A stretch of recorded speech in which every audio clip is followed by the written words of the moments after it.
Advertencia.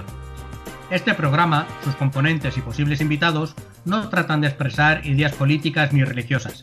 En este programa solo divulgamos hechos históricos y relatamos leyendas, sin ningún posicionamiento político, ni religioso, ni social.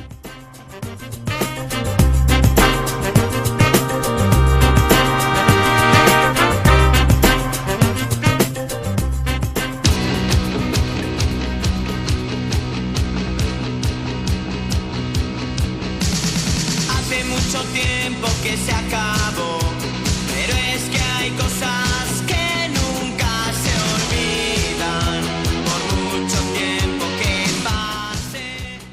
Tenemos a Joaquinito ya con el flotador, el bañador y el bronceado y la gafas de buzo. El flotador lo llevo incorporado. Porque esto, como no acabe pronto el confinamiento, esto va a acabar conmigo. Ya os sueltan un poquito más a el los marco de la madrileños. puerta. Os sueltan un poquito más a los madrileños a partir del lunes, no te quejes. A ver, Ya sí, por lo menos podéis bajar a mear al parque y esas cosas. Parque, Sin perro. es otra coseja, hombre, es otra coseja que parecemos háster aquí dando vueltas alrededor de la farola, coño. Cambiar,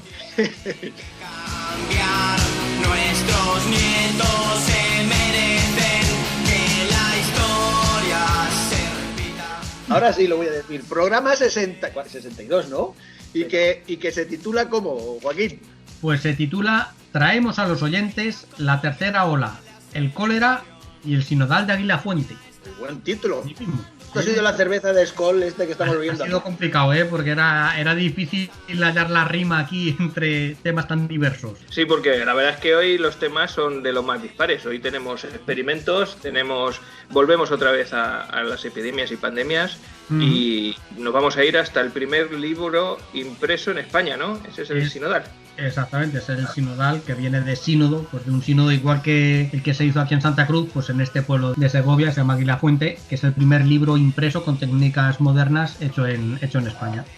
Y sobre eso es sobre lo que nos vas a hablar tú, ¿no, Joaquín?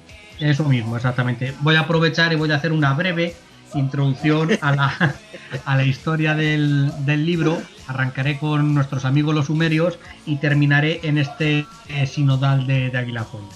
Bueno, pues eso, como dice el refrán, lo breve si breve, dos veces breve. Hoy te esperamos porque... Amenazo con que tengo mucho aquí acumulado pensando, entonces no sé cómo pasa.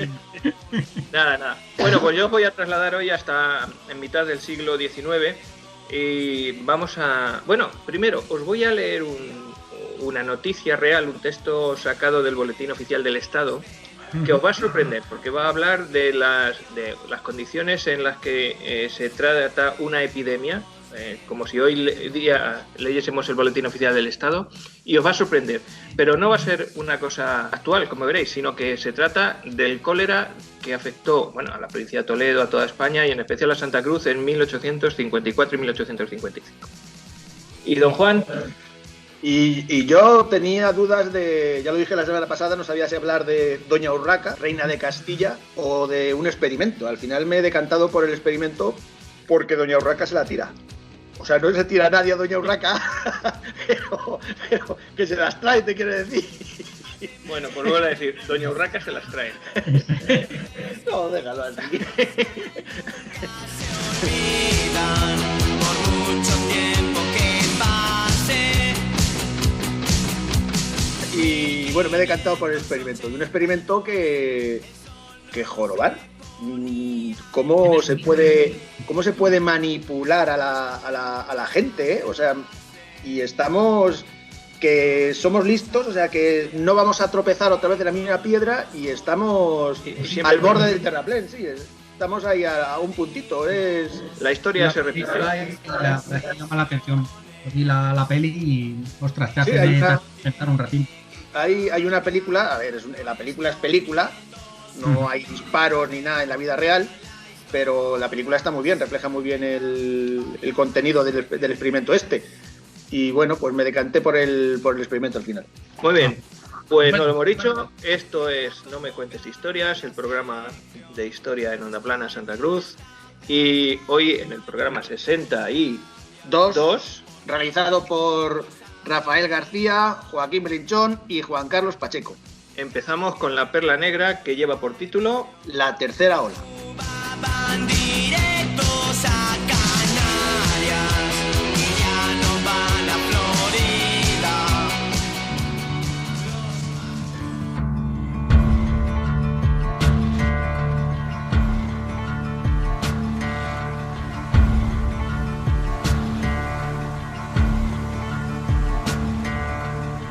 There ain't no grave can hold my body down. There ain't no grave can hold my body down.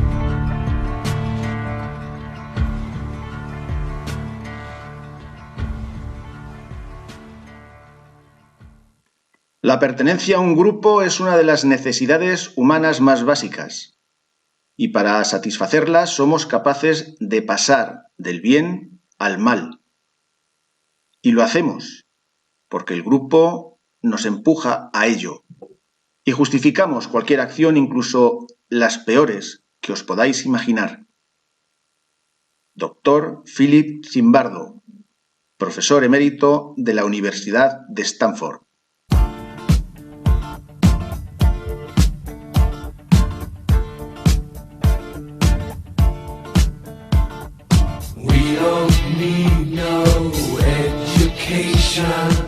Hoy lo que os vamos a narrar es un experimento que fue un éxito, pero no fue ni organizado ni anunciado por ninguna asociación ni organización.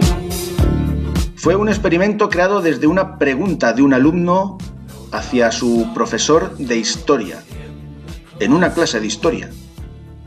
Y faltándole palabras para que fuera entendido y comprendido, demostró con hechos y la implicación de los alumnos cómo la sociedad libre es capaz de renunciar a su libertad a cambio de ideas autoritarias y dictatoriales.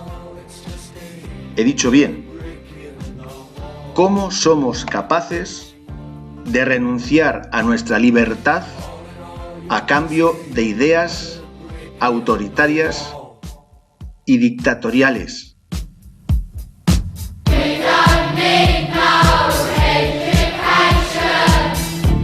Bueno, pues nos encontramos en Estados Unidos en 1967.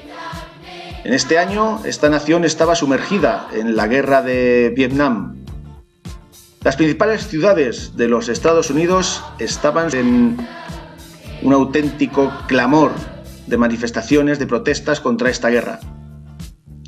También en esta época, en este año, estaba la lucha por los derechos civiles de los negros. Como protagonista tenemos aquí a Martin Luther King. Y también estaban los movimientos hippies. Y en medio de esta revolución, como hemos dicho antes, una pregunta se emitió en una clase de historia en Palo Alto, en California. Esta clase la daba el joven profesor llamado Ron Jones.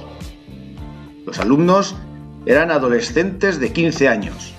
Y en ese mes de marzo, el tema a tratar dentro de esta clase de historia era el mundo antes de la Segunda Guerra Mundial y la Alemania de entonces. La pregunta: ¿cómo fue posible que los alemanes hubieran seguido tan fácilmente a Hitler?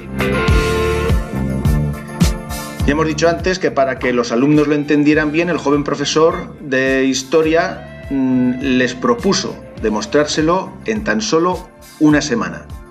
Y va a ser una semana intensísima, donde hasta el joven profesor se vio afectado y posteriormente diría que le gustaba todo ese poder que ostentaba.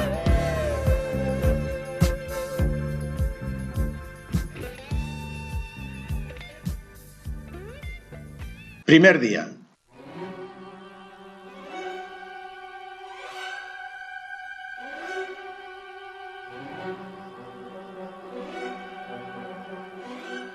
El joven profesor Ron Jones dijo a la clase que deberían de hacer lo que él les dijera. Si no les seguían en este experimento, se les mandaría a la biblioteca hasta que terminara dicho experimento. Si el experimento resulta que es un éxito, pues a la clase les pondría un sobresaliente.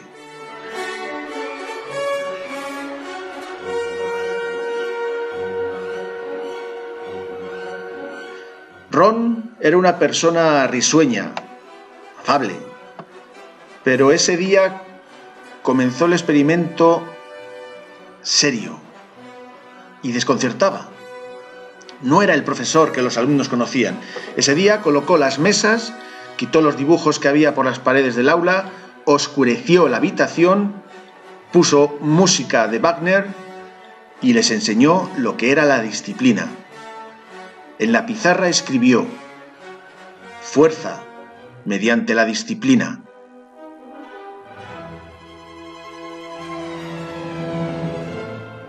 Hizo que los alumnos se sentaran derechos. Les dijo que así respirarían mejor y se concentrarían, y las respuestas saldrían con mayor precisión. Todos deberían mirar hacia adelante. Luego quiso ver lo rápido que eran rompiendo filas en el patio y metiéndose en clase, sentándose como hemos dicho antes. Esta manera de sentarse lo llamaría sentarse en estado de alerta. Las primeras veces fueron pues un caos. Unos se chocaban contra otros, pero bueno, repitieron y repitieron una y otra vez hasta que lograron llegar al aula sin atropellarse los unos a los otros y sentarse rápidamente. Una clase normal, los alumnos llamaban al profesor, a Ron Jones, le llamaban por el nombre de pila, le llamaban pues amigablemente, le llamaban Ron.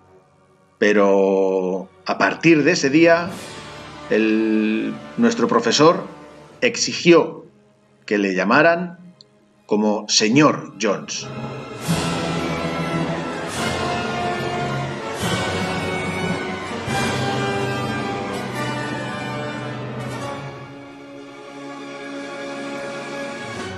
En el segundo día Ron esperaba que hubiera vuelto todo a la normalidad y que hubiera cierto revuelo por lo del día anterior y que comentarían lo sucedido. Pero cuando llegó, sus alumnos estaban en pie, al lado del pupitre de cada uno, en orden y esperándole. Now I will tell you what I've done for you. Ron Jones entró en la clase y escribió en la pizarra: fuerza mediante la comunidad. Una raza, un movimiento, una puesta en común. La idea era que cualquier comunidad era más importante que el individuo. Esa parte primaria, ancestral de formar parte de algo mucho más grande que uno mismo. Los alumnos deberían salir de clase todos juntos y harían los deberes todos juntos. Así se convertirían en un grupo. Obviamente a los mejores estudiantes pues no le gustó mucho. Otra idea que introdujo Ron es que las preguntas los alumnos las deberían de responder con respuestas cortas, breves, directas. Y cuando se dirigieran a Ron, habría que hacerlo poniéndose en pie y con respeto. No se podrían reunir con más de 2 personas, tanto dentro de clase, como fuera de clase, como en casa, con los amigos. Había que mantenerlo en secreto. Debían de informar a Ron si alguno de la comunidad no seguía los valores de esta. Los que cuestionaban algo eran expulsados del grupo. Se creó un saludo y un nombre. Se llamarían la tercera ola.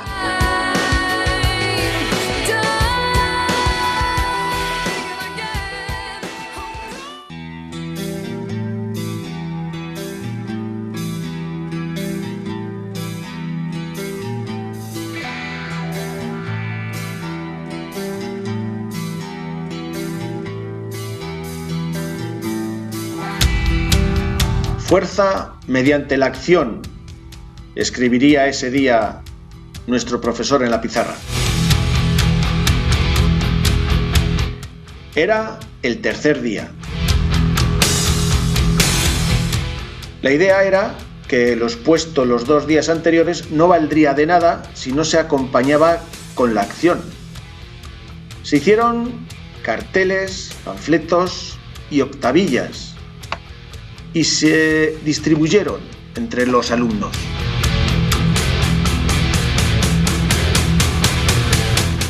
Se pusieron unas mesas informativas para que la gente de todo el instituto se apuntara a la nueva ola, pero no se explicaba nada.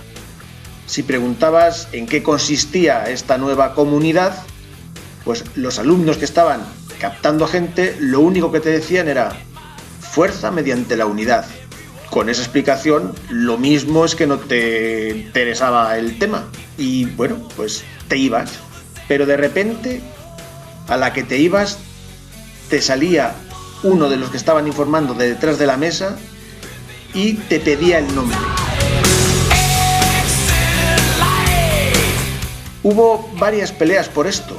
Incluso llegaron a pegar una paliza a un alumno de un periódico de allí del instituto para que no escribiera nada sobre ellos.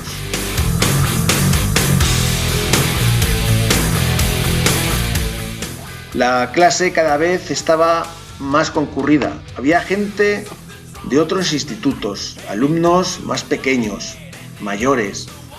Todos querían formar parte de este grupo donde empezaba a proliferar una policía secreta que indicaba a Ron a todos aquellos que se burlaban de la nueva comunidad. Estos eran juzgados en clase delante de todos.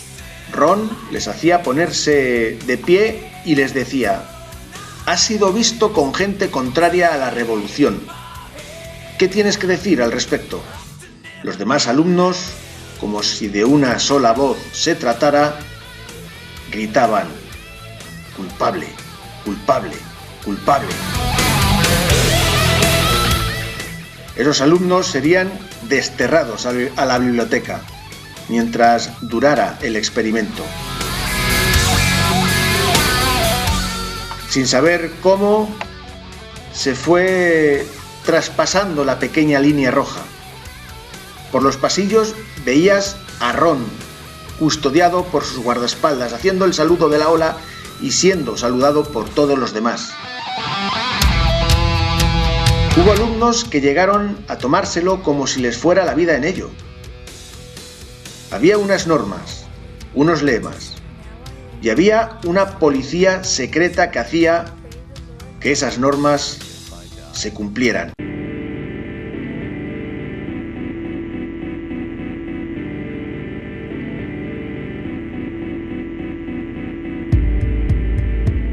Era el cuarto día cuando Ron Jones llegó a su clase. Estaba abarrotada. Cerró la puerta con llave, colocó a unos guardaespaldas delante de la puerta, corrió las cortinas y apagó las luces, dejando el aula con la justa luminosidad para ver lo preciso. Y les dijo que todo aquello no era un juego, que había profesores por toda la nación haciendo lo mismo en sus clases, que se iban a unir e iban a formar un partido, el tercer partido político del país. Los que no se lo tomasen en serio serían expulsados. Solo quedarían los más fuertes y estos conocerían al líder supremo. Les habló y les dijo lo que querían oír sobre la guerra, sobre la economía del país, sobre la revolución que se aproximaba y que ellos eran los protagonistas. Esto se llama populismo. Y les emplazó al día siguiente, en otra clase mucho mayor, a una asamblea, y allí aparecería el líder y daría a conocer el movimiento. Dicho esto,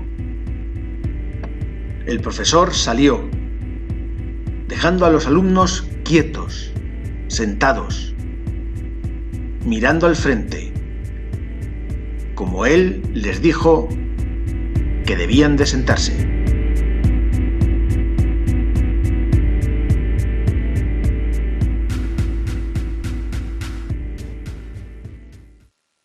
Durante todos estos días hubo alumnos que no se sintieron cómodos con el experimento.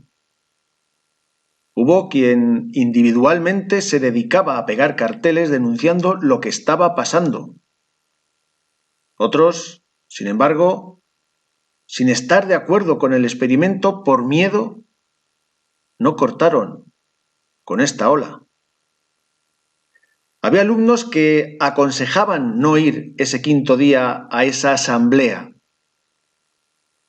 pero intimidados por esa policía, se sometían. Y llegó la hora. Eran las 12 del mediodía. La clase del instituto, la H1. Habría unas 200 personas en esa clase. Gente haciendo fotos al profesor Ron. Incluso había fotógrafos que los alumnos antes no habían visto. No eran alumnos. Ron, en un determinado momento, bajó las luces. Se cerraron las puertas. Y Ron se quedó solo en el centro, siendo observado por 200 personas con mucha atención. Ron dijo: «Mostremos al mundo cómo hemos sido entrenados». Y ordenó que se levantaran y que se pusieran firmes, a lo que las 200 personas lo hicieron, al mismo tiempo que decían: «Fuerza mediante la disciplina, fuerza mediante la comunidad, fuerza mediante la acción». Y mientras iban diciendo esto, cada vez iban subiendo más el tono de la voz, hasta repetir este mantra gritando.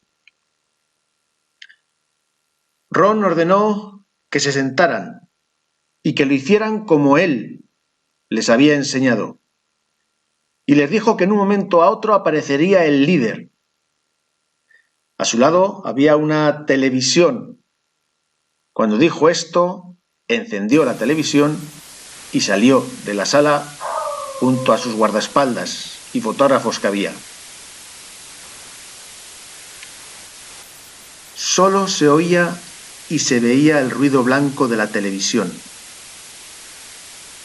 Solo se quedaron 200 alumnos mirando esa televisión y esperando a que ocurriera algo. La gente empezó a ponerse nerviosa. Algo no iba bien.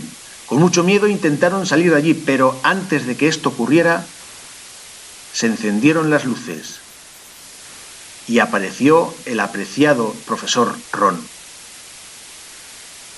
Todo volvió a quedarse en silencio. El profesor les invitó a que se volvieran a sentar y que repitieran: fuerza desde la disciplina, fuerza desde la comunidad, fuerza desde la acción, igual que antes, desde un susurro hasta un griterío. Y de repente alguien gritó: «No hay ningún líder». Y en ese instante Ron activó el vídeo y en la televisión se empezó a ver a Hitler, a muertos, campos de concentración, en definitiva, el horror. «A esto es a lo que hemos sucumbido», les dijo Ron. Se sentó en su silla y les dijo: «Lo que he presenciado durante estos 5 días me ha puesto enfermo, porque no somos ni mejores ni peores que los alemanes, que cayeron bajo los influjos del totalitarismo, del fascismo. Somos exactamente iguales a ellos». La clase estaba conmocionada. Algunos lloraban. Otros se preguntaban, después de haber estudiado la historia reciente, ¿cómo era posible que volviera a pasar? Jones terminó su discurso. Todo el mundo debe aceptar la culpa. Nadie puede declarar que no tomó parte alguna. Partimos habitualmente de dos lugares comunes, que somos más inteligentes que las gentes que nos precedieron y que aprendemos de los errores pasados. Partimos, pues, de dos convicciones falsas. Por eso, hay que repasar la lección una y otra vez, como malos estudiantes que somos. Can you picture what will be so limitless and free, desperately in need of some stranger's hand in a desperate land?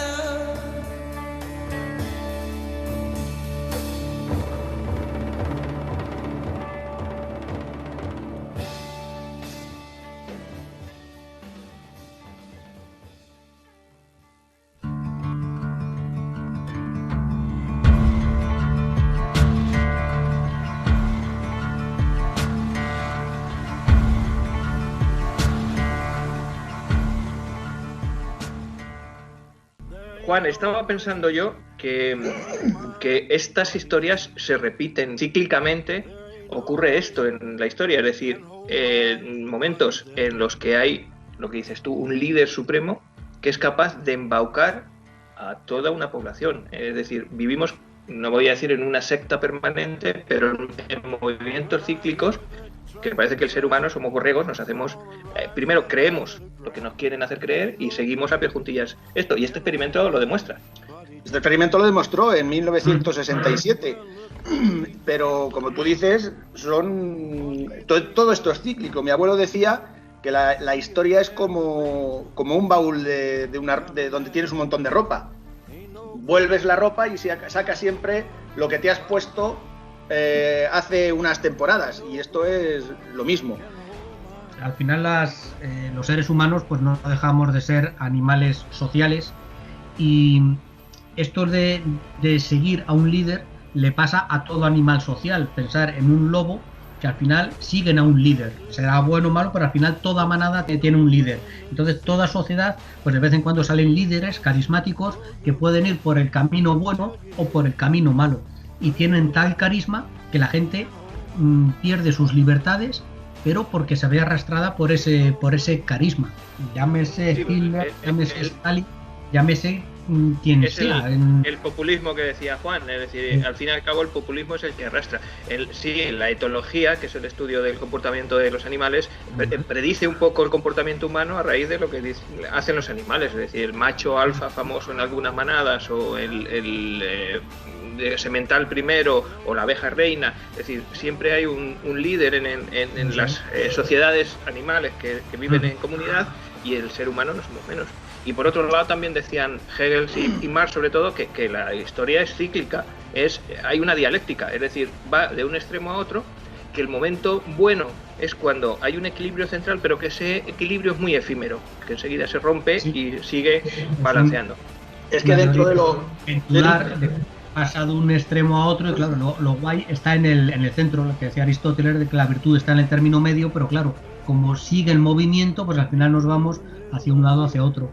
Yo me recordaba cuando, os acordáis, cuando nuestro Fernando VII volvió, el deseado, siendo un felón, siendo un fichaje, y la gente lo acogió y decía viva las caenas. Ese miedo a la libertad. Hay un libro en psicología buenísimo que es El miedo a la libertad de Eric Fromm, donde la gente al final, mucha gente prefiere que tomen las decisiones por mí.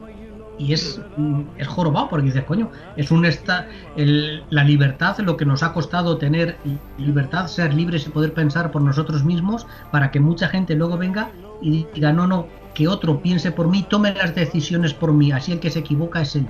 Y yo simplemente asumo el papel de segundón, por así decirlo. Me dejo llevar. Sí, exactamente. Yo, para mí, es un tema muy curioso, muy curioso. en este experimento, el profesor, el último día, bueno, ya hemos visto que dijo, bueno, habéis sido manipulados, sois unos zoquetes, os habéis dejado llevar, no somos tan buenos ni tan malos como los alemanes, somos iguales. Pero este lo dijo, pero es que hay gente, o sea, en lo bueno y lo malo, ¿tú hasta dónde sabes que estás haciendo mal si te parece que es bueno? Quiero decirte, de que tú estás haciendo, había gente dentro del experimento que hubo una chica que el segundo día dijo, esto no es normal, esto no es ¿qué experimento estamos haciendo? El segundo día.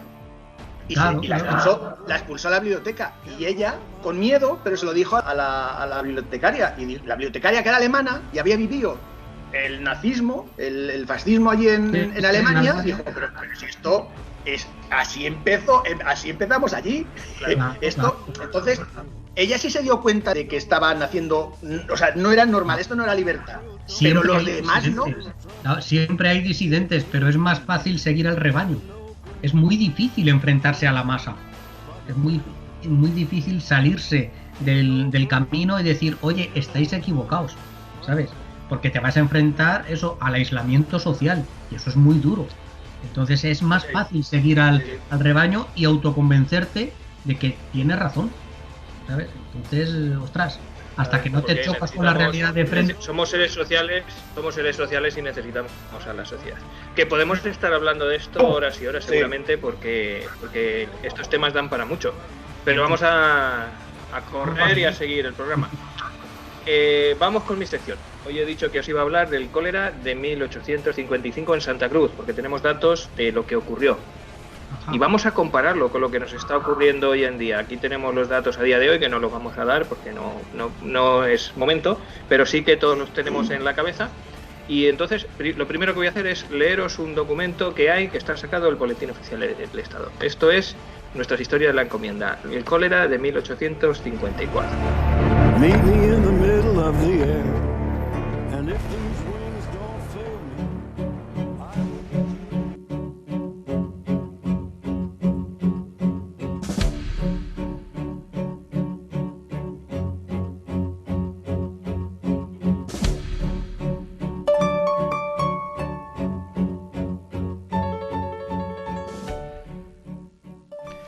Os voy a leer una noticia que está extraída del Boletín Oficial del Estado.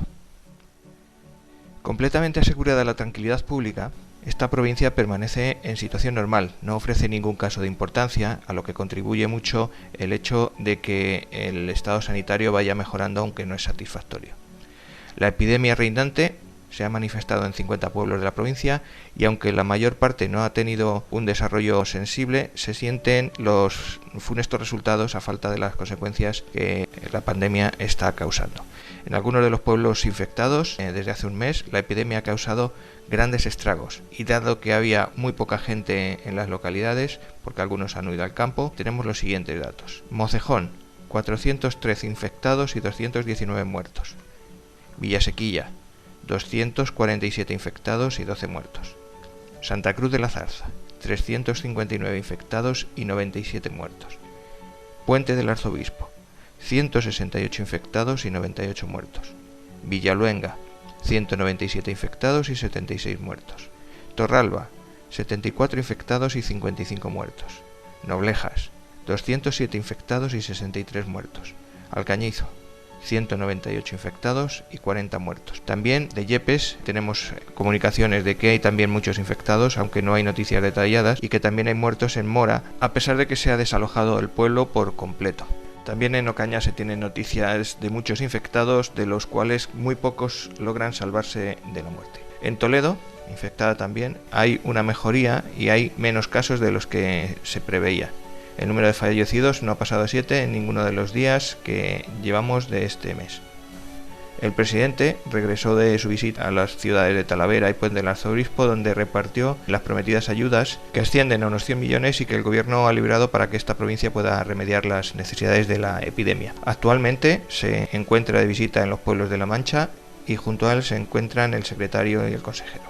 La labor de las autoridades sanitarias en esta provincia en la adopción de medidas para prever y cortar de origen los efectos de la pandemia ha sido inmediata, ya que siguen los protocolos previos a presentarse la misma. Toledo capital se halla dividida en 3 secciones sanitarias a cargo de un número importante de médicos y facultativos, y en ella se presta asistencia domiciliaria a enfermos por dichas secciones. Además existe un hospital con destino exclusivo a los infectados y su asistencia se ejerce con gran profesionalidad. A esto se añade también que hay una buena preparación en el servicio de camas, que la higiene se observa con rigidez y con medidas suficientes de protección, y que en caso de dotación de materiales también hay una severa política y por lo tanto los elementos de protección en la capital son suficientes y el desarrollo de la enfermedad no tiene muchos efectos de momento. No se ha dejado de atender tampoco a los pueblos infectados, aunque sí es cierto que las víctimas son muchas más, ya que la intensidad de la enfermedad se manifestó muy pronto. Al no establecerse cordones sanitarios suficientes, el movimiento de población ha facilitado el desarrollo de la enfermedad. Aún así, ha sido posible tomar decisiones muy importantes, enviando médicos y facultativos allí donde ha sido necesario y facilitando partidas económicas para paliar la situación. En una palabra, se ha ido con todos los medios que están al alcance de las autoridades para facilitar la desaparición de la epidemia. Algún periódico ha presentado este servicio como desatendido. Los pueblos no han sido atendidos convenientemente por las autoridades sanitarias. Se acusa a los funcionarios de dejación de funciones. Sin embargo, la epidemia va decreciendo y desde el día 10 los resultados estamos comprobando que van a la baja. Las solicitudes en el anticipo de los 230 millones concedidos no son muchas. Esto se explica porque todavía a día de hoy hay mucha gente que no se encuentra en sus domicilios, que todavía no puede acudir a los puntos donde se va a solicitar estos anticipos. No obstante, la ampliación del plazo se hará hasta finales del mes para verificar que estos anticipos corresponden a las personas solicitantes. Así, se puede afirmar que el gobierno, que la comunidad y que las autoridades sanitarias no han dejado en ningún momento de atender a la población, tal y como aquí venimos contando.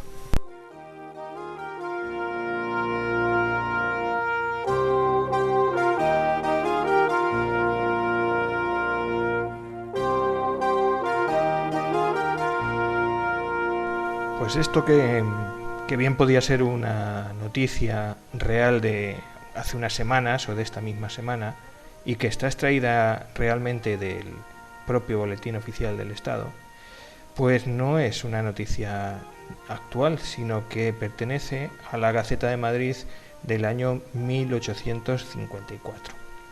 Este fue uno de los años en los que el cólera, esa enfermedad tan mortífera, hizo estragos en casi toda España, en la provincia de Toledo también, incluso en sitios tan cercanos a nosotros como Villatobas, como Ocaña, pero es que aquí en Santa Cruz, como luego os contaré, también hubo muchísimos muertos, no ya tantos en el 54, sino durante la segunda oleada en 1855.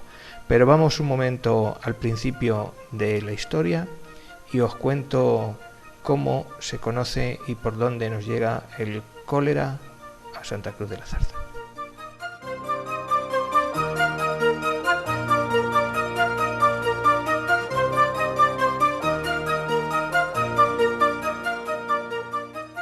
A mediados del siglo XIX, Toledo y su provincia disponían de un estado sanitario a nivel de enfermedades y en términos generales normal para la situación geográfica. Así lo describe Pascual Madoz, que ya hemos hablado en otras ocasiones de su Diccionario Geográfico Estadístico Histórico de España, y en este nos hace una relación de las enfermedades más corrientes. Por aquella época, pues las fiebres intermitentes, los reumatismos, las enfermedades de tipo digestivo, algunas de carácter respiratorio, ya de muchas de ellas hablamos cuando hablábamos de Cayetano López Vizcaíno, nuestro médico que curaba la viruela. Eran las enfermedades que eran más propias de la zona de Toledo. Entre los partidos judiciales de Toledo parece ser que el de Lillo era el menos propenso a las enfermedades, porque se dice que hasta se podían encontrar personas de más de 100 años que conservaban toda la dentadura. Pero sin duda, al margen de la preocupación de las personas por contraer cualquier tipo de enfermedad, porque muchas de ellas eran mortales, lo que provocó el pánico colectivo en más de una ocasión fue la capacidad de contagio y los efectos mortíferos de una enfermedad que se denominó cólera morbo asiático.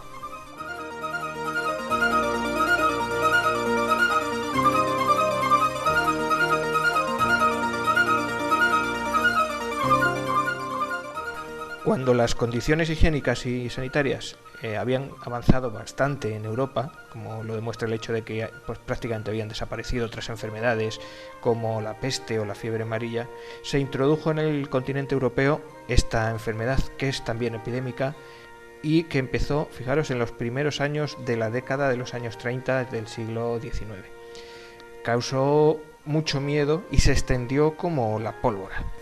El cólera, o cólera morbo-asiático, que es así como se denomina, es una afección endemoepidémica que vino después de la parte de Indoasia, India, sur de China, y que es causada por un microorganismo, el vibrión colérico, que su descubridor no fue ni más ni menos que el Dr. Koch en 1884.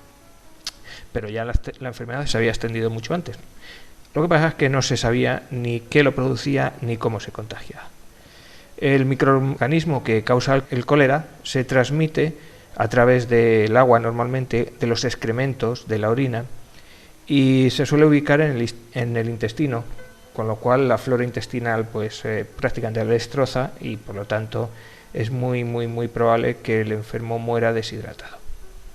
Partiendo de lugares, como os he dicho, del continente asiático, la zona del Ganges, de la India, del sur de China, la enfermedad fue corriendo, avanzó en sucesivas oleadas hasta Europa y se trasladó hasta el extremo este más occidental, pues siguiendo la ruta terrestre Afganistán, Irán, Turquía, Rusia y desde Rusia el salto a la Europa más occidental. Por vía marítima también se trasladó, pues, llegando desde el Mar Rojo hasta Egipto y desde ahí a los puertos europeos del Mediterráneo. Las oleadas que se contabilizan, pues mirar, en 1830, en el 46, en el 54, en el 65, en el 84 y en el 92 fueron las que más influencias tuvieron sobre la población de nuestro país en España. La que más nos interesa a nosotros y la que nos vamos a dedicar es la que vino en 1854. Vamos a hablar de lo que ocurrió en Toledo, en su provincia y especialmente en Santa Cruz de la Zarza.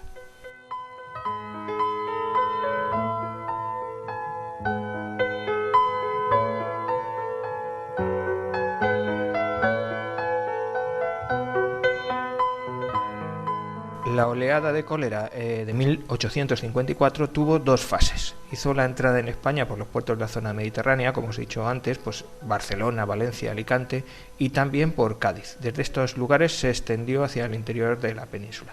En Toledo, concretamente, tenemos conocimiento de la llegada del cólera en su primera fase cuando en agosto el gobierno publica una real orden, por la que se dice a las poblaciones que, bueno, primero que tienen que decir las personas que tienen cólera y informar a las autoridades.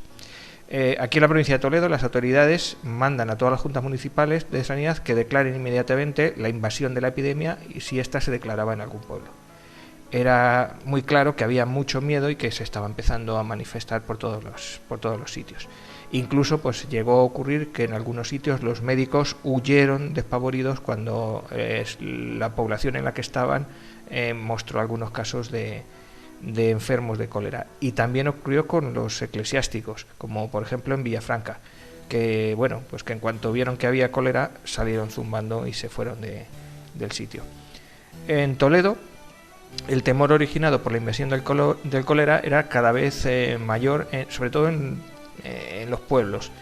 Llevó a todas las autoridades civiles y eclesiásticas a publicar pues varias causas e incluso documentos donde se hablaba de la prevención y de los remedios de la enfermedad. Hay algunos, por ejemplo en el boletín eclesiástico del Arzobispado de Toledo, que hablan de todo esto y dan pues pautas muy curiosas, incluso las medicinas que se debían utilizar para curar el cólera. Os voy a leer algunas por curiosidad, veréis cuáles eran los remedios y las pautas a seguir. Nos van a sorprender.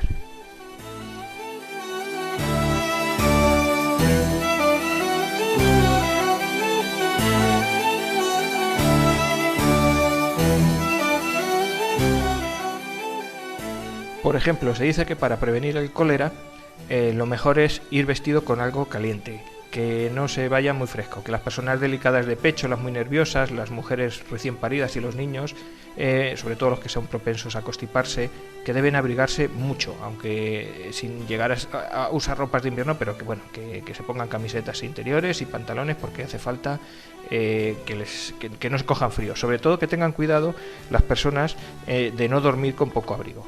Y además añaden un pequeño refrán que dice: vale más sudar que morir de cólera. El refrán original dice: vale más sudar que toser. Aquí dice: vale más sudar que morir de cólera. En el caso de comer y de beber, pues se dice qué cosas se pueden o no se pueden comer, o qué cosas son buenas. Por ejemplo, es muy curioso porque dicen que no diremos que sea absolutamente perjudicial el uso de ciertas legumbres, hortalizas y frutas, pero se aconseja que se coman en cantidades pequeñas. Pueden comerse algunas pastas recocidas, la leche no es conveniente y suele dañar durante el cólera, si se toma café que no sea diariamente, y eso sí, los fumadores, si no lo son con exceso, no tienen necesidad de dejar su costumbre. Se habla en muchos momentos de que el aire puro es muy bueno, sobre todo el aire del campo, pero que las corrientes de aire directas son muy peligrosas. Es muy preferible tener sitios cerrados o los balcones cerrados para que no haya estas corrientes de aire que pueden ser dañinas para contraer el cólera. En cuanto a la limpieza, pues por ejemplo se dice que el uso del vinagre echado sobre una plancha de hierro después del cloro es uno de los medios que mejor pueden aconsejarse pues para desinfectar el ambiente, el aire. Y además que conviene no olvidar que es muy perjudicial a la salud y muy frecuente respirar aire frío, vuelven a insistir. Así que lo que puedan retirarse del frío y salir al sol, pues mucho mejor que mejor. Cuando ya se detecta la enfermedad, pues dicen que hay que pues atender a los síntomas, que hasta ahora no se habían dado cuenta que uno de los síntomas pues más característicos era la diarrea, o lo que se suele decir aquí llamar cólica, un cólico tal y como está. Realmente es el síntoma más grande del cólera. En tal caso, los remedios caseros pues pueden ser por ejemplo, que me hace mucha gracia. Tómese un pedazo de pan muy bien tostado, 1 onza de azúcar, media de raspaduras de asta de ciervo y 2 o 3 cajitas de adormideras hechas pedazos. Pónganse en un puchero con 3 vasos no muy grandes de agua, hágase hervir por espacio de 1 hora, cuélese al cabo de un rato y guárdase en paraje fresco, para que el enfermo tome de aquel cocimiento 1 jícara de media onza cada hora y media. Es una buena receta.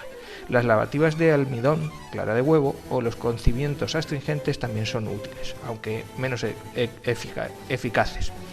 Para atajar los vómitos, por lo mejor, 1 copita de agua carbónica, lo que es un poquito de gaseosa, y si no bastase, pues se puede pedir al farmacéutico 4 o 6 onzas de la mixtura antiemética de Ribeiro. Es otra de las cosas que se pueden tomar. Todas estas recomendaciones, que son muy curiosas, hay que tomarlas en el contexto de la época. Así pues podemos ver, por ejemplo, lo duro que era ejercer la medicina en aquellos momentos.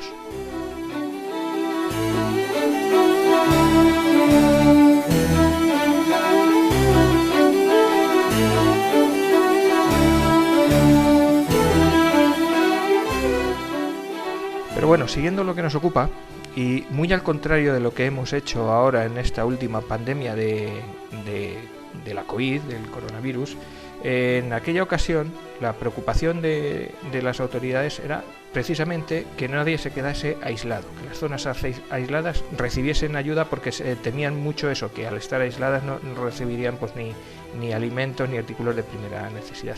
Así que en 1854, el 25 de agosto, hay una real orden que protege la libre circulación.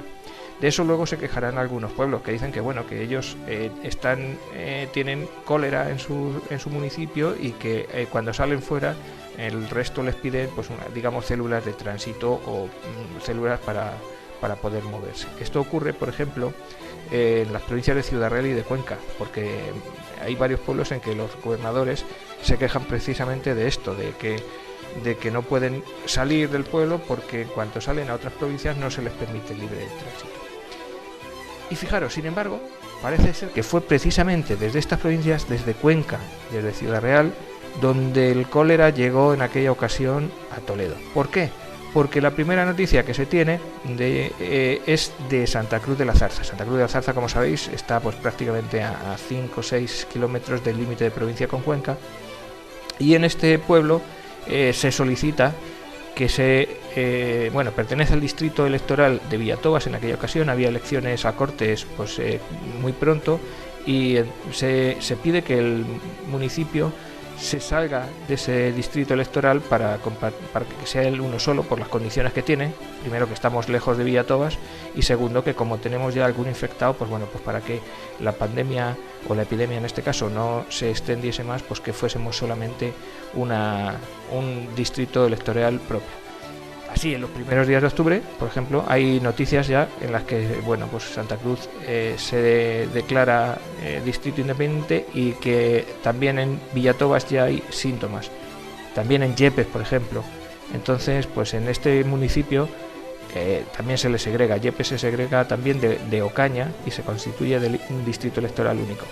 Villatobas, la epidemia en la primera oleada de 1954 fue muy fuerte. Seguramente que fuese la localidad más afectada. En cuanto la Junta Provincial de Sanidad tuvo aviso del alcalde de Villatobas de la existencia de casos de cólera, dispuso una comisión facultativa para que se fuese allí a ver qué es lo que ocurría. Del 1 al 5 de octubre se visitó a los enfermos y se llegó a la conclusión de que, que había cólera morbo-asiático. Así que se dictaron unas medidas, bastante estrictas y necesarias. Incluso llegaron a enviarse 2 médicos que no pertenecían a la comisión para echar una mano a los que estaban allí. Nuevamente, desde el gobierno de la provincia se intenta convencer a la población de lo absurdo de aislar a las localidades, y se dice que en otras ocasiones, con otra experiencia, por ejemplo en la oleada de 1834, en Mora, en Mocejón y en otros sitios, pues que al no estar confinados, que se pudieron salvar muchas vidas.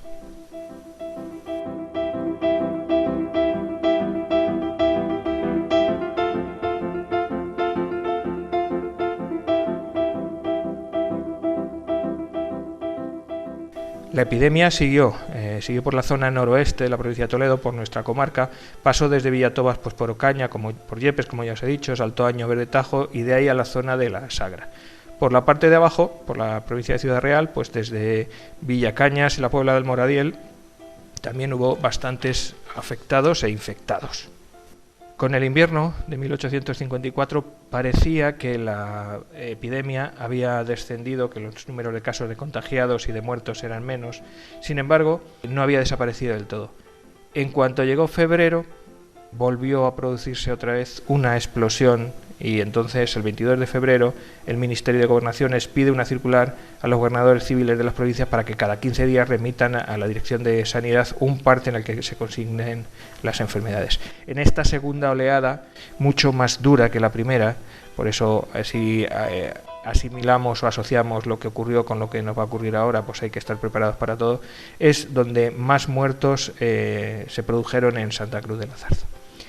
Seguramente que desde principios del mes de mayo ya se habían presentado casos en muchos sitios, como el sur de la provincia de Madrid, sureste de la provincia de Madrid, Navalcarnero, etcétera, etcétera. En la provincia de Toledo se comienzan a publicar circulares preventivas porque el calor empezaba a apretar, y con el calor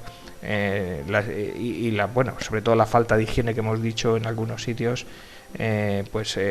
se producían más casos. Desde el gobierno civil se hace ver a los municipios de la provincia la necesidad de tomar prevenciones, como por ejemplo suprimir los estercoleros que estaban dentro de las poblaciones, limpiar a los animales muertos de las calles, o limpiar los depósitos de agua, mantener las aguas potables. Esto es cuando se empieza a conocer un poquito cuál es el modo de transmisión del cólera, que hasta entonces no se conocía, y se tardaría bastante tiempo además en conocer. La oleada grande durante el verano llegó en los meses de julio y agosto. Ahí ya tenemos noticias más concretas, sobre todo de Santa Cruz. En 2 boletines oficiales, en 2 Gaceta de Madrid, con fecha 14 y 17 de agosto de 1855, se informa de los invadidos, que dicen entonces, de los infectados y muertos en distintas poblaciones de todas las provincias. Yo he extraído de ahí las que corresponden a Toledo. Y de ahí también he extraído lo que os he leído al principio de la sección, esas cosas que se decían, en donde se informaba de los pueblos y de cómo también incluso llegaba a haber periódicos que criticaban la labor o que lanzaban bulos en contra del gobierno. En este caso, En el primero de los dos artículos de la Gaceta de Madrid, el que corresponde al 14 de agosto, dice que con fecha anterior al 12 de agosto en Santa Cruz de la Zarza ha habido 359 infectados y 97 muertos. En otros pueblos, por ejemplo, en Mocejón hay 413 infectados y 219 muertos, o en Noblejas, porque lo tenemos aquí un poquito más cerca, 207 infectados y 63 muertos.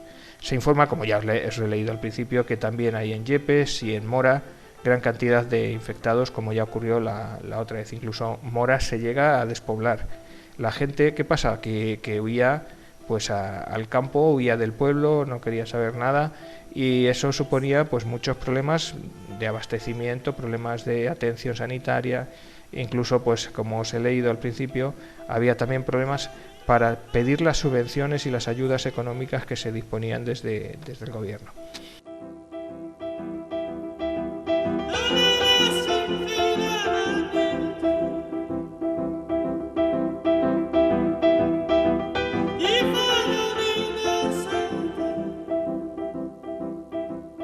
A ese primer artículo que os he leído, el segundo, el del 17 de agosto, complementa o completa la información en alguna manera diciendo que hasta el día 10 hay más infectados y más muertos todavía. Concretamente, en Santa Cruz dice que hay 40 infectados y 28 muertos. Hay que sumarlos a los que decían antes. La suma total, ahora os lo diré un poquito más tarde, haciendo referencia a otro documento, pues serían casi 200 y pico muertos en Santa Cruz de la Zarza. Por comparación, por ejemplo, pues tenemos que en Toledo capital hay 44 infectados y 44 muertos, Noblejas 40 infectados, 43, en Madridejos, que es más grande, hay 55 infectados y 50 muertos, en Ocaña 35 infectados, 46 muertos, o en Ciruelos, un pueblo relativamente pequeño, 28 infectados y 45 muertos. En la capital, en Toledo, tienen mejores condiciones sanitarias y por lo tanto es más fácil atender a los que están infectados, a los enfermos. Sin embargo, en los pueblos pues la atención es escasa por las condiciones y además por esa digamos diáspora de gente saliendo de los pueblos hacia el campo para huir de la pandemia o de la epidemia, en la que la atención es muy difícil.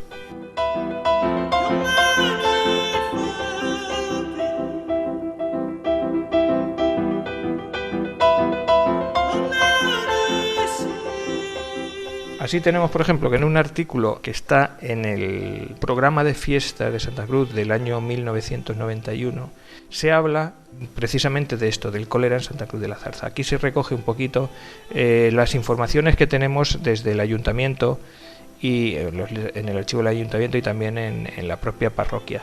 Para situaros un poquito de la dureza, pues se habla de que la peste entre el 29 de julio y el 28 de agosto hizo que murieran unas 200 personas, todas las que os he estado diciendo.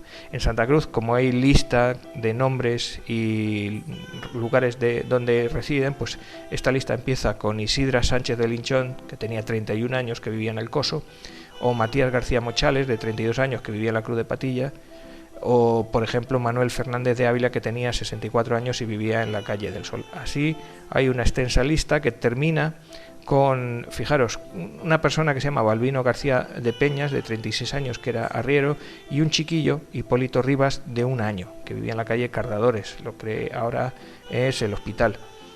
Entre todos los muertos también había incluso gente que había venido a segar. Era época de siega, estamos en el mes de julio y agosto, y hay segadores que vienen, por ejemplo, desde Murcia, y algunos de ellos también mueren por cólera.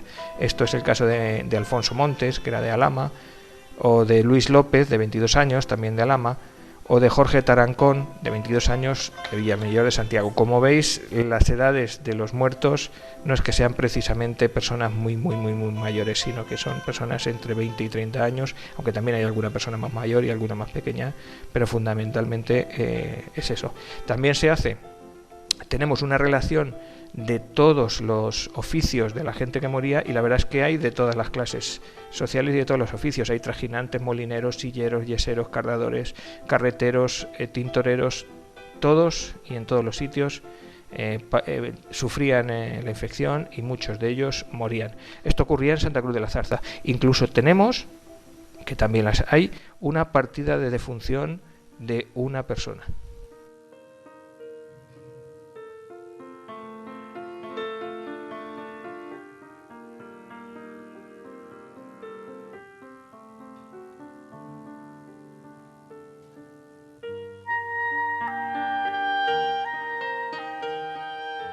En este mismo programa de fiestas que os he mencionado antes, en el de 1991, aparece recogido dentro de la sección correspondiente una partida de función en Santa Cruz de la Zarza, 5 de agosto de 1855, donde dice que hoy ha muerto Bernardo Sánchez de la Osada, que era natural de Santa Cruz de la Zarza y que había muerto a la edad de 60 años. Estaba viudo en ese momento, era labrador, y la enfermedad por la que ha muerto pone claramente que es cólera morbo. No deja testamento y pues vive en el rincón de la Peñuela y se le ha enterrado en el Camposanto General por la parroquia de Santiago. Esto lo firma el alcalde y también lo firma el secretario del ayuntamiento. Y así, como esta, otras muchas personas en Santa Cruz fueron enterradas por causa de esta dolorosa enfermedad que era el cólera. Hoy vivimos una situación parecida, tenemos más medios para poder atajar enfermedades y pandemias, pero cuando una enfermedad de este tipo nos ataca, pues la verdad es que es muy doloroso por la velocidad en que se propaga y por el dolor que causa a las personas cuando un ser querido se nos va. Así que un poquito en homenaje a todos los sanitarios, a todas las personas que han estado colaborando y ayudando para solventar los problemas producidos por la enfermedad esta que en el 2020 nos está atacando. Pues hoy quería recordar pues aquellos años, aquellos 1854 y 1855, en la que otra epidemia, en este caso el cólera, hizo estragos en Santa Cruz de la Zarza.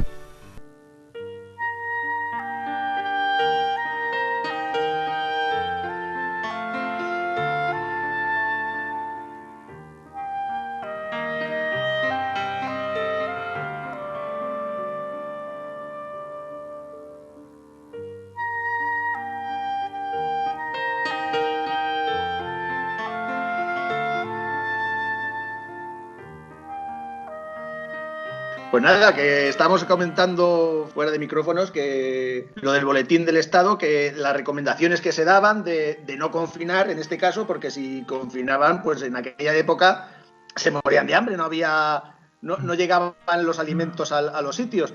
Pero que ese mismo boletín del Estado, lo que yo te estaba comentando fuera del micrófono, es que hace 100 años, cuando la gripe española, tú tienes también otro documento donde se recomienda lo mismo que ahora. Sí. O sea, era la gripe española y pasó lo mismo. O sea, empezaron a alertar, hubo gente que empezó a alertar y otros que eran críticos. ¿De dónde va a estar alertando? Que esto no es mentira, que esto es verdad, que esto no sé qué, que esto no sé cuántas.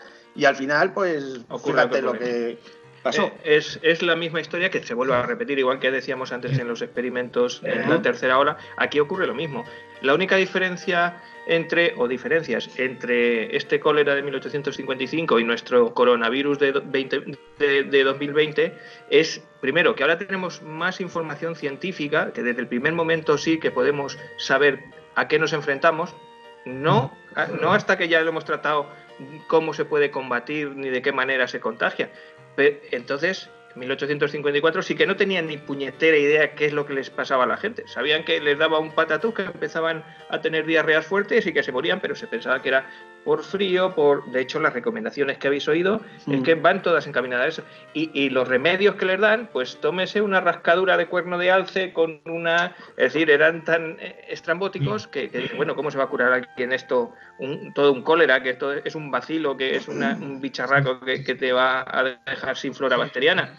Pero bueno, qué dureza la medicina de entonces, de finales del siglo XIX, de mitad del siglo XIX, del siglo XVIII, la medicina de la Edad Media, es decir, es que no había medicina. Todavía había un poquito. Y luego es que ha sido una epidemia muy olvidada, porque en el siglo XIX español, con tanta guerra, tanto enfrentamiento, tanta convulsión que hubo, que tuvimos 3 guerras carlistas, las guerras de Cuba, guerra de Marruecos en 1860 por ahí, pues esta epidemia de cólera ha pasado por encima. Demasiado bien salimos del siglo XIX, porque es que España pasó por todo. Eso, desde la invasión francesa hasta la pérdida de Cuba, es que es un continuo darnos trompazos, demasiado bien salimos. Y esta epidemia, pues la verdad es que pasó más de... Luego quedó olvidada, pero ojo el daño que hizo, y que impide al país poder organizarse y que impide avanzar para adelante. En un pueblo como en Santa Cruz, ya habéis oído las cifras, bueno, pues 200 muertos prácticamente. Ahora la zona cero fue Villatobas, ¿no? En un momento dado, la zona cero fue donde más afectó, pero no la zona cero. En Toledo, según los escritos que estoy leyendo, es muy probable que estamos hablando de la oleada de 1854, porque hubo 6 o 7 oleadas desde el principio de siglo.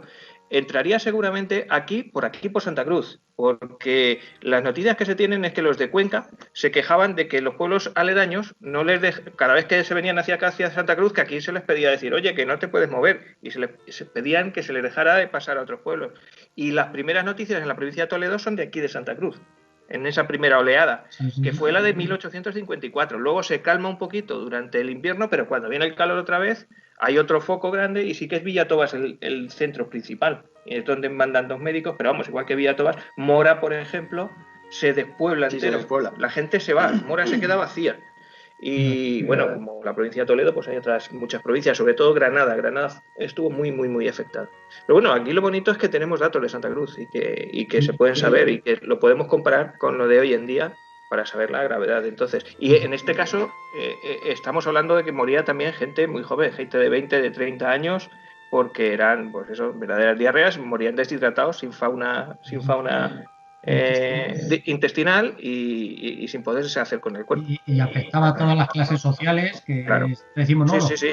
Muere todo Dios, porque esto se extiende y como no había medicina en condiciones, pues al final se extiende a todas las capas de la sociedad. Y las condiciones higiénicas eran las que eran.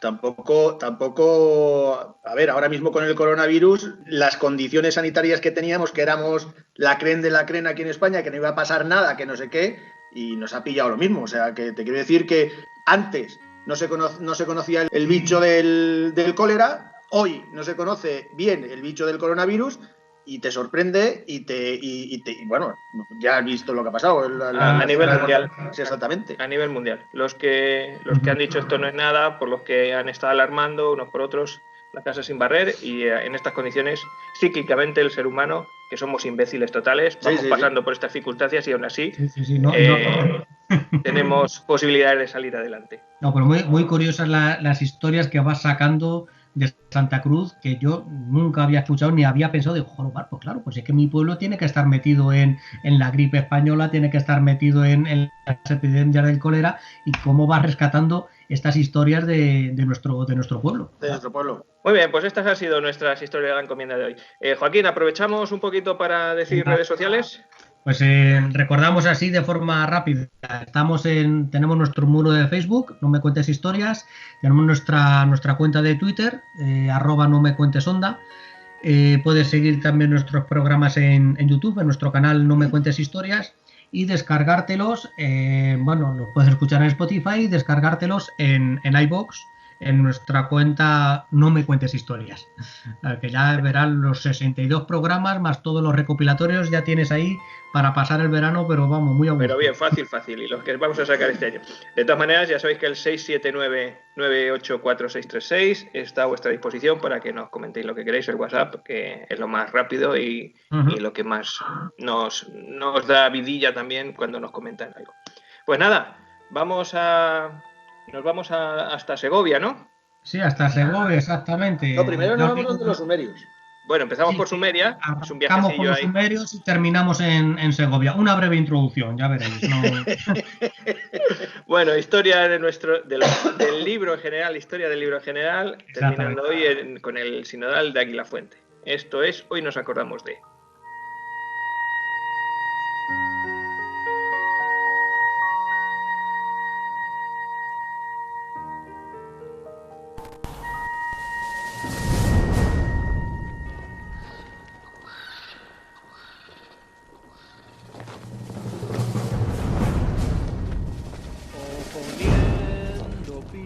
A caballos, enfrentando arcabuces a piqueros, con el alma unida por el mismo clero, que la sangre corra protegiendo el reino, aspa de Borgoña flameando al viento, hijos de Santiago, grandes son los tercios, escuadrón de picas, blanco nos ha cubierto, solo es libre el hombre que no tiene miedo.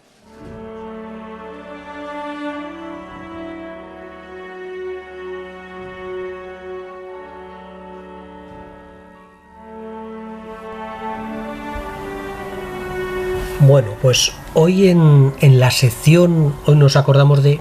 No nos vamos a acordar de ningún gran general, ningún gran político, ningún personaje súper conocido o menos conocido. Hoy nos vamos a acordar de un libro, del primer libro impreso en España, que es el llamado Sinodal de Aguilafuente. ¿Por qué quiero recordar hoy este libro? Pues mira, hace un mes, más o menos, o 2 meses, estábamos haciendo el programa de la Biblioteca Nacional y aquí mi compañero Rafael me comentó: oye, pues nos podías contar un poquito la historia del libro, te emplazo a que nos la cuentes. Pues bueno, hoy os lo voy a contar un poquito así por encima. Será un breve adelanto de lo que tengo pensado ya para la temporada que viene, que ya va quedando menos para ir terminando esta temporada y luego a la vuelta, ya para nuestra tercera temporada, tengo previsto hacer una pequeña series de programas sobre la historia del libro. Y hoy os lo quiero resumir desde el origen del libro hasta la publicación de este Sinodal de Aguilafuente, que es el primer, como os digo, el primer libro impreso en España.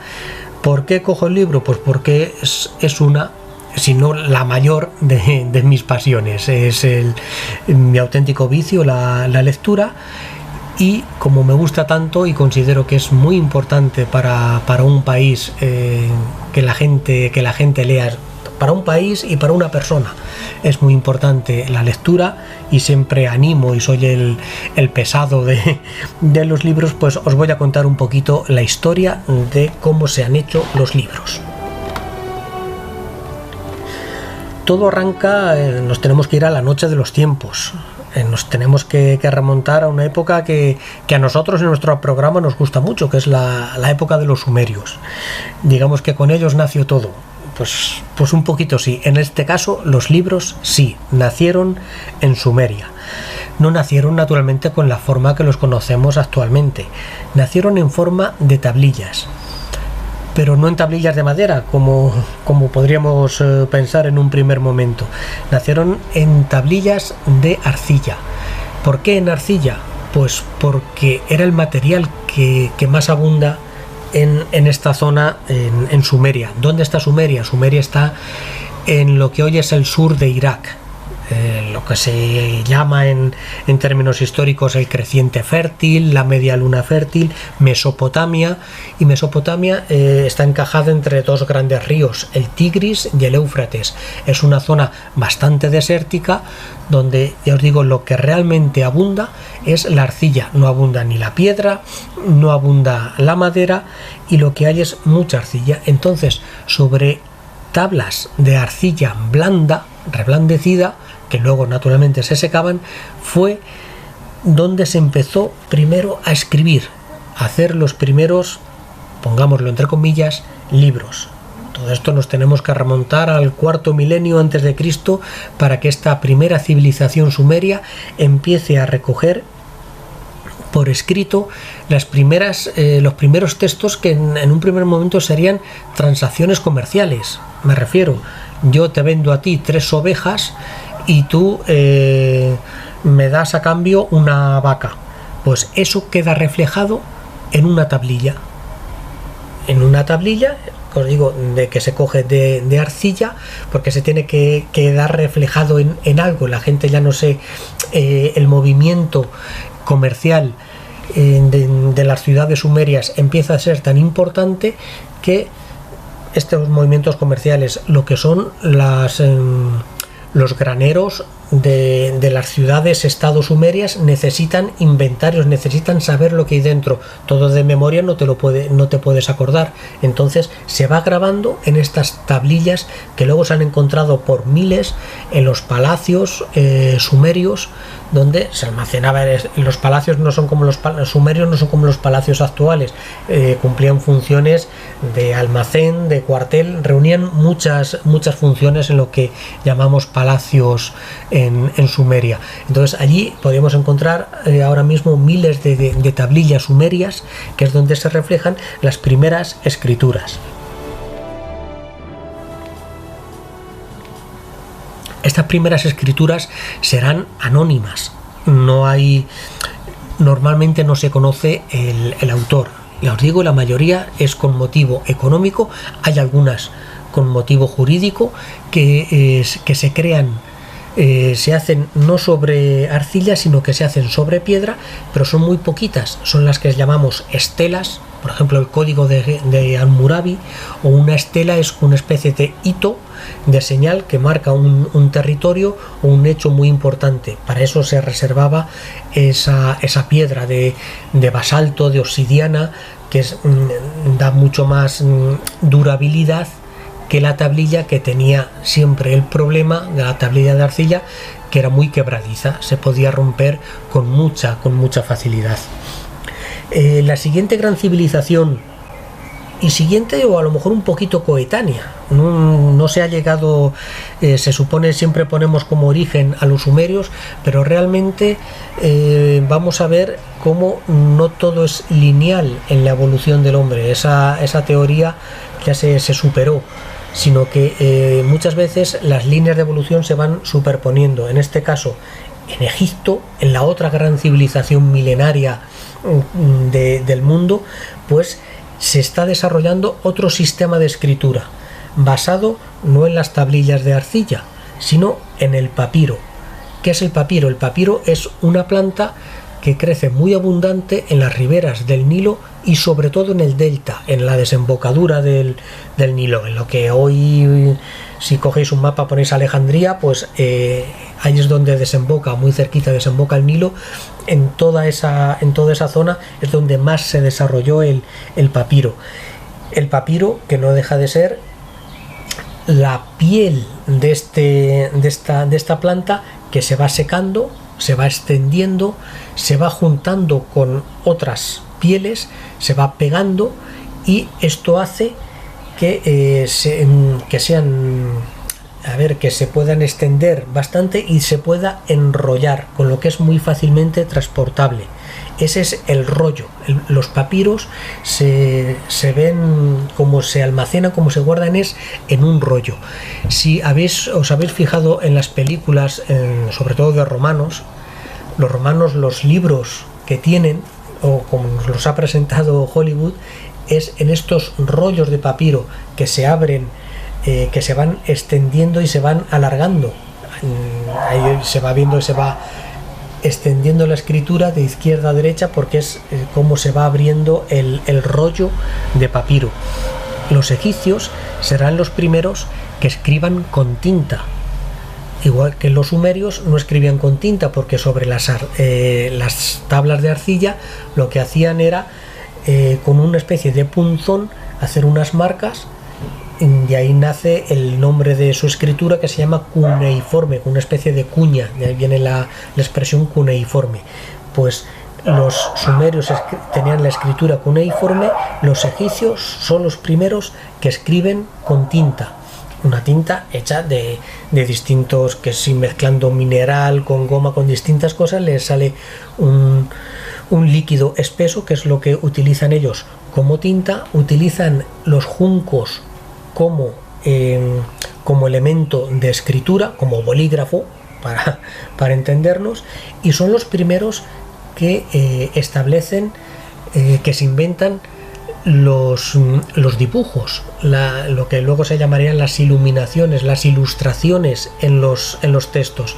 Sabéis que los egipcios tienen una escritura jeroglífica, no basada todavía en un alfabeto que lo inventarían los fenicios, sino que sus imágenes se llaman ideográficas, representan ideas. Entonces hacen dibujos, no hacen señales como hacen los sumerios, sino que ellos hacen dibujos.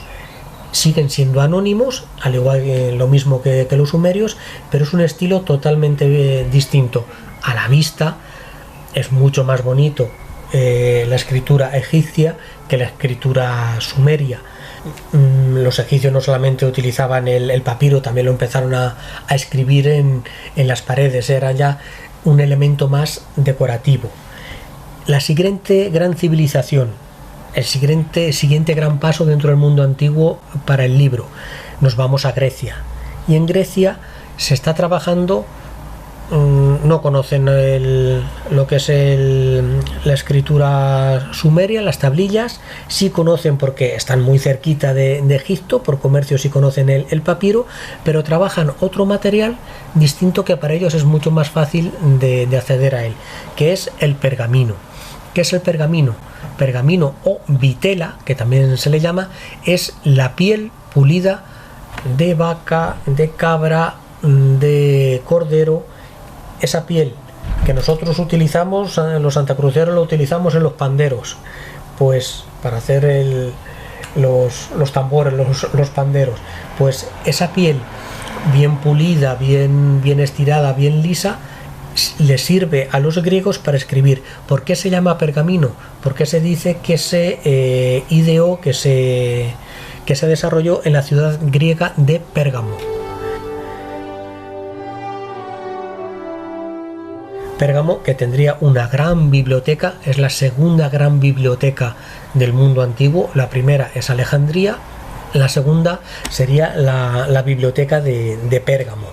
Pues los griegos, de forma coetánea al papiro egipcio, os digo, no es que primero vaya la arcilla, luego el papiro y después el pergamino, no, sobre todo el pergamino y el papiro conviven en el tiempo. Sobre todo, yo os digo, en esta zona de Grecia, donde ese papiro, donde ese pergamino, simplemente porque aquí lo que tengo es más ganadería y no tengo ríos, no tengo grandes ríos, y el papiro lo tengo que importar y me cuesta un riñón. Entonces desarrollo otro modelo para poder escribir, que es el pergamino. La otra gran civilización con la que concluye la Edad Antigua, es Roma. Roma empieza adoptando el método egipcio, lo que es el papiro, pero hasta el siglo IV más o menos, hasta lo que en historia se llama ya el Bajo Imperio, cuando ya la parte final del imperio romano, se van pasando paulatinamente al pergamino. El pergamino tenía muchas ventajas, que es la durabilidad. El papiro también aguanta más que la tablilla, pero es más frágil.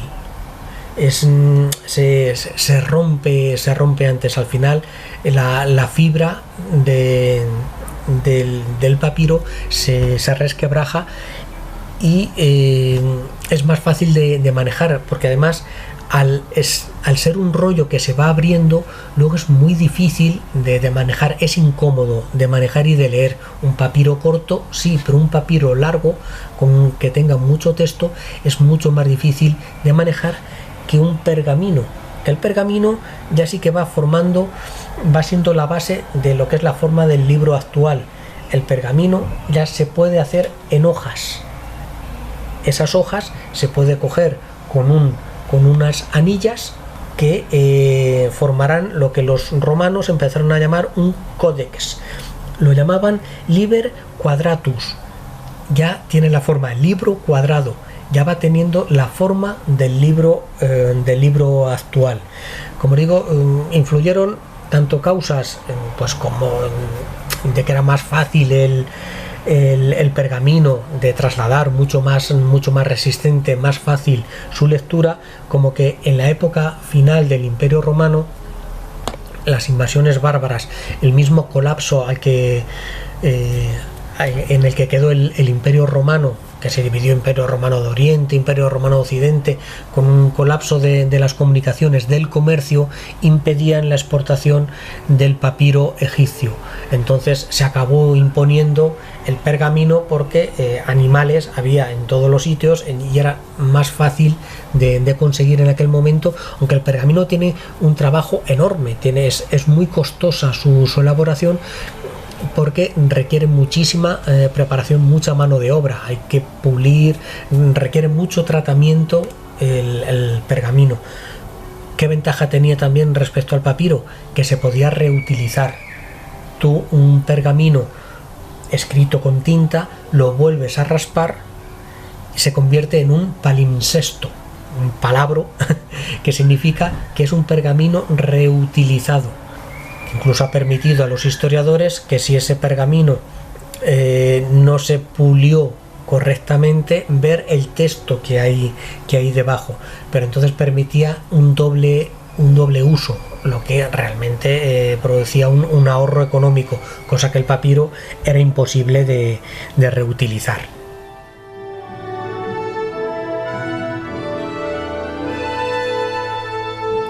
Y hasta aquí lo que es la evolución del libro en el mundo antiguo. Como os digo, repasamos lo que es la arcilla, las tablas de arcilla en Mesopotamia, en Sumeria, el papiro que nos viene de Egipto, pero que hasta el siglo V llega hasta el siglo V, más o menos, el final de lo que es el Imperio Romano. Y el pergamino que nace en Grecia, va creciendo en Roma y se consolidará en la siguiente etapa que es lo que llamamos la Edad Media. La Edad Media, la cultura se congrega sobre todo en los monasterios. Igual que en la antigüedad había grandes bibliotecas, como os hemos dicho, la biblioteca de Alejandría, la biblioteca de Pérgamo, había muchas más bibliotecas pequeñitas, había un comercio floreciente, sobre todo en época romana, un comercio floreciente de mercado de libros, de papiros. En la Edad Media ese comercio se interrumpe totalmente y la cultura queda recluida en los monasterios.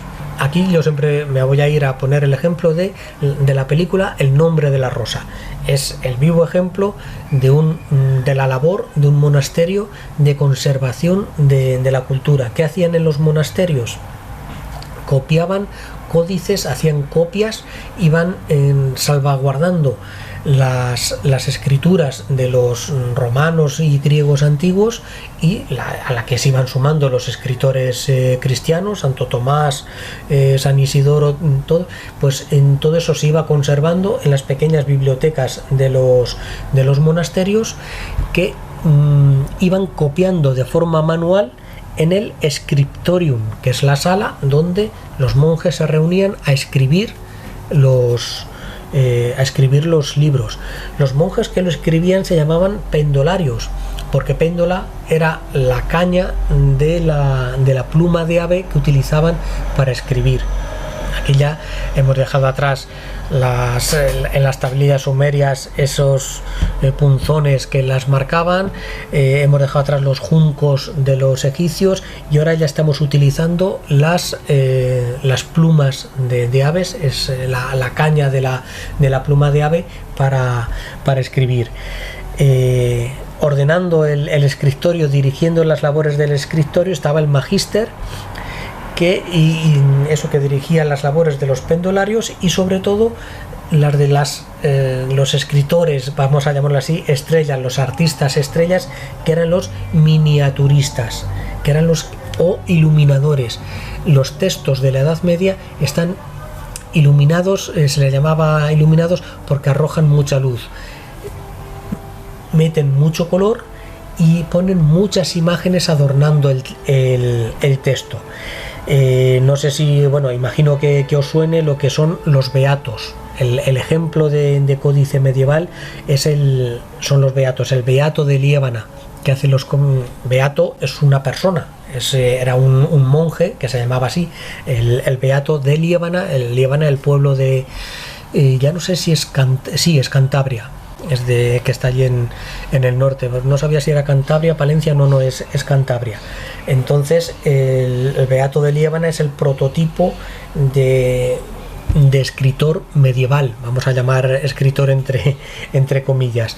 Es el que hace los comentarios al Apocalipsis de San Juan, que es la obra más copiada en aquel momento. Durante la Edad Media se va cambiando el tipo de escritura, se pasa de una escritura carolina, una escritura gótica mucho más puntiaguda, hay distintos estilos, existen distintas escrituras también en cada país, un estilo, por ejemplo, visigodo, son distintos tipos de letras. Y ya va apareciendo otro material distinto a la tablilla, distinto al papiro, distinto al pergamino, que se acabará imponiendo, que es el papel. El papel está hecho de pasta de celulosa. ¿De dónde viene? El papel viene de China. Los chinos han sido los grandes inventores de la humanidad. Ya en el año 150 a.C.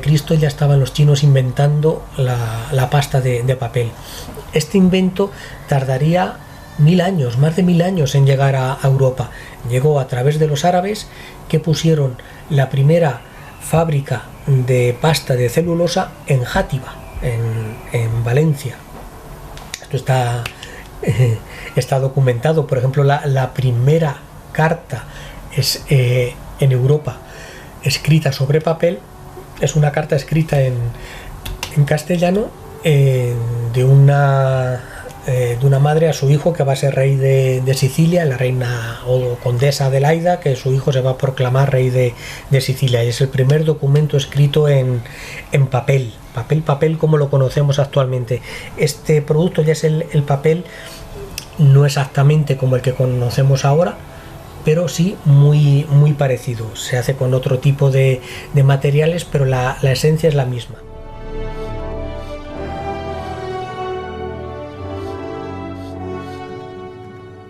Como os digo, la primera fábrica se hace en la ciudad de Játiva en el año 1150. En la Edad Media, ¿qué destacaremos? Que poco a poco se va pasando de esta cultura encerrada en los monasterios, se va extendiendo a las ciudades, va pasando del campo, los monasterios están en el campo, en zonas más bien despobladas, se va pasando a las universidades, que están en las ciudades, y esto provoca un desarrollo de la cultura, un aumento enorme de la demanda, que favorece la implantación de este nuevo formato sobre el que escribir, que es el papel, porque el pergamino, como os digo, muy duro, muy resistente, pero caro de elaborar, costoso de fabricar, y que costaba muchísimo la reproducción manual. El papel, como veremos, permitirá la difusión, la multiplicación hasta el infinito, a través de una máquina que se va a llamar la imprenta. Pero esto ya es otra época. Ahora os la vamos a contar.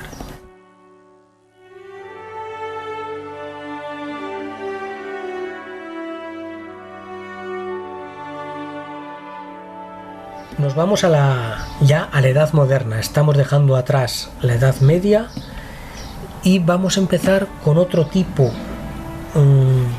de soporte en el que escribir, que hemos descubierto que es el papel, pero hay distintas formas. No solamente se puede escribir, sino que se empieza a inventar en China, donde si no, un tipo de soporte que se llama el libro xilográfico. ¿Qué es esto de la xilografía? La xilografía es una forma de reproducir. Tú escribías un libro, pero si tú querías hacer copias, había que escribirlas a mano, que era lo que se hacía en la Edad Media, lo que hacían los monjes. Los chinos inventaron la imprenta. No es el que todos tenemos en mente, que es Gutenberg, el inventor de la imprenta. No, la imprenta la inventaron los chinos. Inventaron un tipo de imprenta que se llamaba xilografía, que es una imprenta hecha en madera. Se hace, vosotros imaginaros una página de un libro, pues tú coges, y esa página, para poder copiarla muchas veces, lo que haces es irla marcando en una plancha de madera. Tú reproduces una matriz en una plancha de madera, y sobre esa placa de madera pones el papel, pones la tinta, pones el papel y presionas. Así sale la copia de una página. Así nace la imprenta. Y como os digo, la imprenta nace en China. Son unas planchas hechas en madera, que imitan a los códices medievales. Lo que pasa es que se copian muchísimo más rápido. ¿Cuál es el problema de la plancha de madera? Que se deteriora. porque la madera pues al final es un material que se va deteriorando, pero permitía, por ejemplo, ya al final de la Edad Media, en el siglo XIV, 13-14, ya permitía producir de forma mucho más numerosa unas Biblias que se llamaban las Biblias Pauperum, las Biblias de los pobres, que permitía un precio mucho más económico que los libros, este Apocalipsis de San Juan, o estos libros hechos en los códices medievales, hechos en los monasterios, que eran carísimos y realmente solamente se lo podían permitir la alta sociedad. Estas Biblias para pobres ya se podían vender a gente que tuviese un ligero poder adquisitivo, pero porque ya eran más económicas. El siguiente paso del libro xilográfico está pasar al tipográfico. ¿Cuál es la diferencia entre xilográfico y tipográfico? Xilográfico con X, xilo con X, es que uno es una plancha de madera y el otro es una plancha pero de tipos móviles. Lo que se inventan, también lo inventan los chinos, es que en vez de tallar en una placa de madera una página entera de un libro, lo que hacen es tallar las letras. Tú coges, haces letras, la A, la B, la C y la D, y lo vas poniendo en una placa. Eso es lo que se llaman los tipos móviles. Perdón. Esto te permite reutilizarlo, porque una placa te servía únicamente para una página. En la siguiente página tenías que volver a tallar otra placa de madera. Pues el tipo móvil lo que te permite es reutilizar esos tipos móviles para imprimir de forma cada vez más rápida, cada vez más ágil. Esto lo inventan los chinos. Entonces me diréis, ¿y qué es lo que inventa Gutenberg? Porque a nosotros siempre nos han enseñado que Gutenberg es el inventor de la imprenta. Gutenberg inventa los tipos móviles de plomo. Lo que hace es fundir plomo, fundir letras, y hace las letras de metal. Esas sí que son duraderas, esas sí que no se deterioran como los tipos como la madera. Entonces lo que hace es multiplicar la capacidad de producción, lo eleva a la enésima potencia, y así consigue el año 1452, es el que marca el hito de la primera Biblia latina, la primera Biblia impresa con tipos móviles de metal, que es lo que hace realmente el bueno de Gutenberg. Es ahí donde se marca el inicio realmente de la imprenta moderna. Entre 1452 y 1500 en ese periodo es lo que se llama, los libros impresos en ese periodo se les llama incunables. Os sonará de, oye, ¿y esto por qué un libro, por qué es incunable? Simplemente porque es, digamos que, la cuna de la imprenta, es el origen de la imprenta. Se toma el año 1500 de una forma, pues bueno, arbitraria, porque había que terminar en algún sitio, entonces se coge un periodo de tiempo. Yo siempre he creído que los incunables, cuando empecé a escuchar hablar de ellos, que eran muy poquitos. Pues no, incunables, hay más o menos unos 35.000 títulos. Hay muchísimos libros incunables, porque veremos que la imprenta realmente fue una auténtica revolución en el Renacimiento, en la Edad Moderna. La imprenta permite hacer libros de gran formato, al principio con un papel bastante grueso. Están foliados, no paginados. La numeración en las páginas es un invento mucho más reciente. Se iban marcando los folios, no las páginas. Por ejemplo, no tienen signos de puntuación.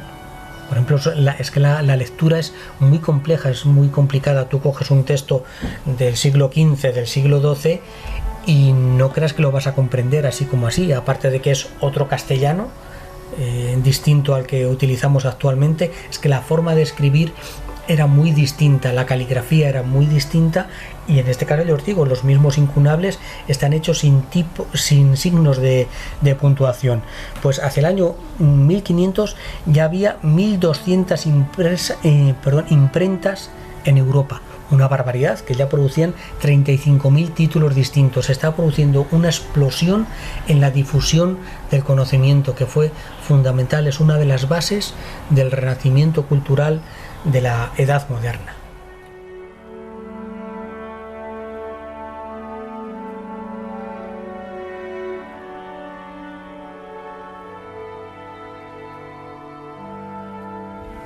Y después de esta introducción que hemos arrancado en los sumerios, los egipcios, los griegos, los romanos, los monjes medievales y ahora el bueno de Gutenberg inventando la imprenta de tipo móvil, de tipos móviles de metal, llegamos al primer libro impreso en España, que es realmente el objeto de este programa.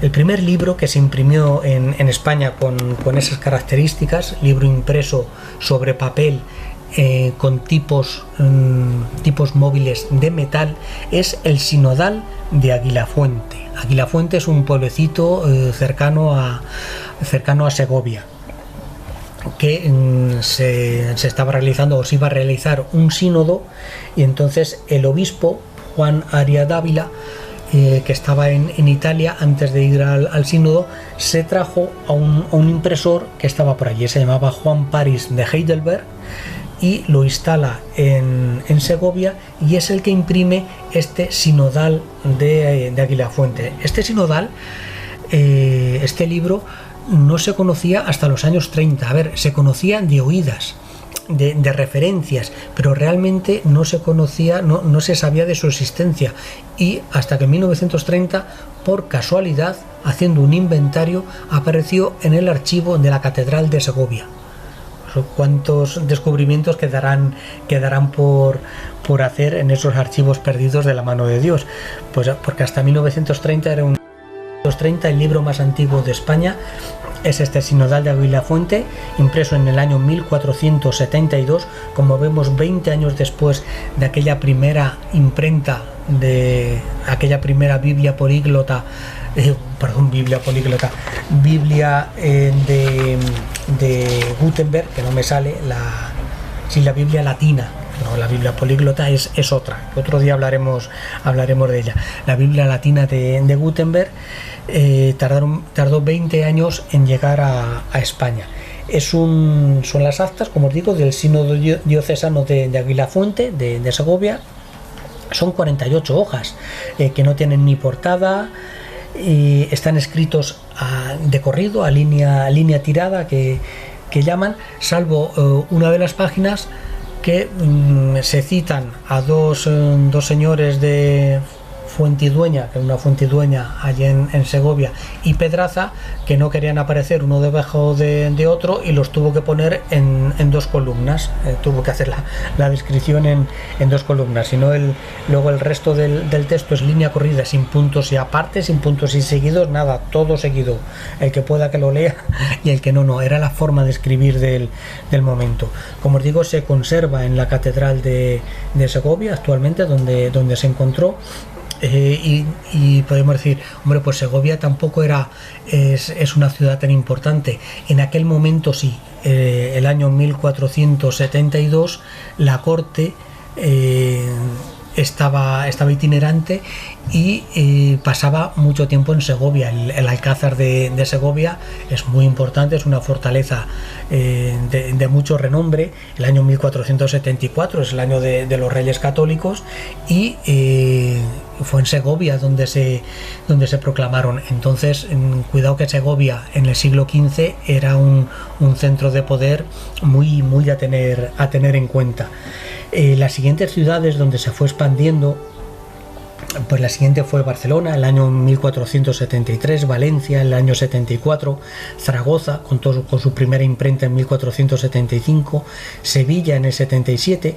Luego me ha resultado muy curioso, no sale Toledo, sale la Puebla de Montalbán, 1477, que la semana pasada o hace 15 días estábamos hablando del castillo de la Puebla de Montalbán. Pues en la Puebla de Montalbán tuvo imprenta antes que la misma Toledo, y Salamanca incluso, que es un año después, en 1478. Y ya para terminar, lo último, pues que en este pueblo, en Aguilafuente, se hace una recreación de todos aquellos sucesos, de cómo el obispo convenció al impresor para que dejara Roma y se viniera a España, a Segovia. Desde el 2004 se hace una recreación de ese momento, el primer fin de semana de agosto, con su mercado medieval y demás, y la verdad es que lo que he visto por internet, lo que he visto por YouTube, pues tiene muy buena pinta.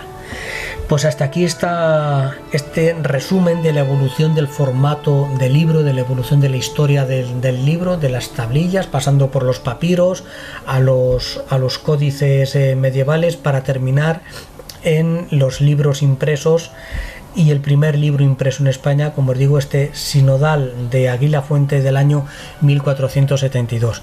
Ya para la siguiente temporada, como os digo, iremos haciendo una serie de programas de la historia del libro, entraremos más en detalle, contaremos más anécdotas, más curiosidades, y llegaremos hasta el siglo XX. Espero que os haya gustado.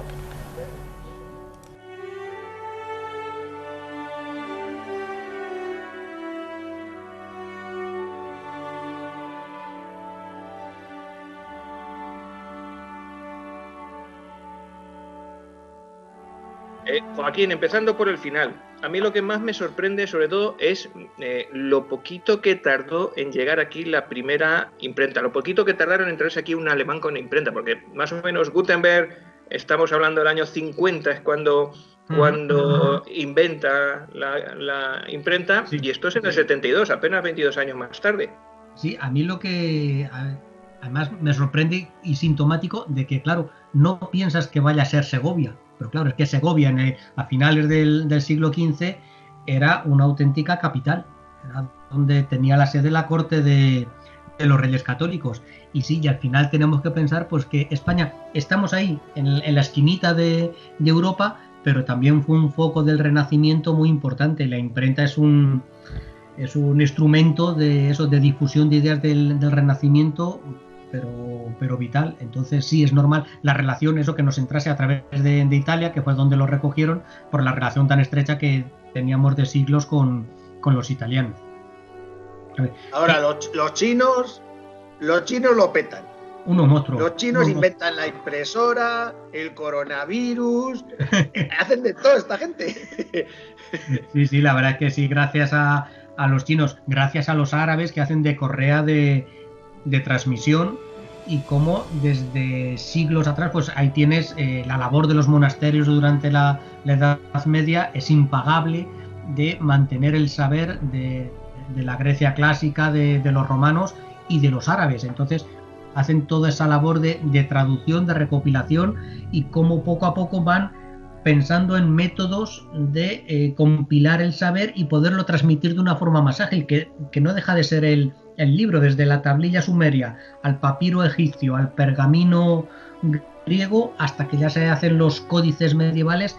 Es la forma de que sea más económico, práctico y sencillo de transportar el libro, hasta que adopta su sistema actual. Por eso ya relacionado con mi trabajo, cuando empezó a aparecer el libro electrónico, me decían, ¿esto va a acabar con el libro físico? Digo, algo que lleva 1000 años funcionando, esto no acaba así como así, porque aparezca un ficherito en PDF o en EPUB, el formato del libro electrónico. Esto no acaba así como así, con un formato que lleva 1000 años funcionando de la misma forma, unas tapas con hojas blancas con letra en negro encima. Ostras, algo tiene que tener, de que dieron con la clave cuando pasaron ya de ese códice medieval al formato del libro actual con la imprenta de Gutenberg. Esto te va a dar para una nueva sección, seguramente para la próxima temporada, ¿no? Sí, que quería hacer, estoy ya cavilando ya para la temporada que viene. Yo te he visto que te has quedado con ganas ahí. Sí, esto amenazo con atacar, pero además extendido. Me gustaría hacer una serie por lo menos de 4 programas que abarque la historia del libro antiguo, medieval, moderno y contemporáneo, poquito, claro, ligándolo con todo lo posible con la historia de España, pero ir siguiendo la evolución de la escritura del libro a lo largo de la historia, porque da para mucho, da para tranquilamente esos 4 programas, breves introducciones, como podéis ver. Bueno, pues esto tan cortito, seguro que hay algún oyente que te lo agradece. Pues estupendo, ¿no? Que no dejes la idea, que está chula y vamos a ir por ahí. Bueno, que nos hemos ido ya bastante de tiempo hoy. No sé si ya va a haber un día en que no nos va a caber el programa en el espacio que tenemos asignado de tiempo. Sí. Ahora que va a haber una remodelación vamos a tener que pedir más tiempo. Sí, a las 12 de la noche nos van a poner. Y todavía os tengo que poner una canción. La de hoy no es muy larga. Es cierto que es una canción y es muy ochentera. La verdad es que es de un grupo de los míos, un grupo de pop, además pop electrónico, de los 80, que seguro que conocéis, que se llama Orchestral Maneuvers in the Dark, es decir, las maniobras orquestales en la oscuridad. ¿Os suena? Bueno, pues este grupo tiene una canción dedicada a una heroína que es Helena de Troya. ¿Os suena Helena de Troya? La verdad es que la canción no cuenta la historia. ¿Sabes que era Juana de Arco? Tienen otra. Que claro, más, por eso. Claro, pero como la de Juana de Arco es más conocida, me he ido a esta, que es menos conocida. La verdad es que de Helena de Troya la letra es muy minimalista, en inglés se entiende muy bien porque son frases muy cortitas y se entiende muy bien. No habla explícitamente de Helena de Troya, aunque la nombra, no es la historia de Helena de Troya, pero me ha gustado por el estilo, porque es una canción, ya digo, de años 80, de la electrónica de los años 80. Orquestas maniobras orquestales en la oscuridad, Helena de Troya.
Os ha gustado, mientras que no sea reggaetón y cosas de esas, a mí me gusta todo lo que apuntar.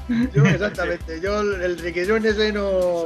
El requesón. El requesón no nos compensa a nosotros. Bueno, pues esto es un poco también de nuestra época. Estos eran. Oye, vamos a ir despidiendo. Os cambio la musiquilla, os pongo nuestro Siniestro Total y vamos a por el último de la temporada. ¿Habéis pensado? Porque teníamos... Vamos a tomarnos unas vacaciones que la necesitamos. Vamos a contar a los oyentes que teníamos previsto hacer un especial que iba a ser Santacruceros por la historia. Es decir, íbamos a contar la historia de los santacruceros, todos los que han ido saliendo. Tenía que haber salido alguno más, pero por las circunstancias no los hemos sacado.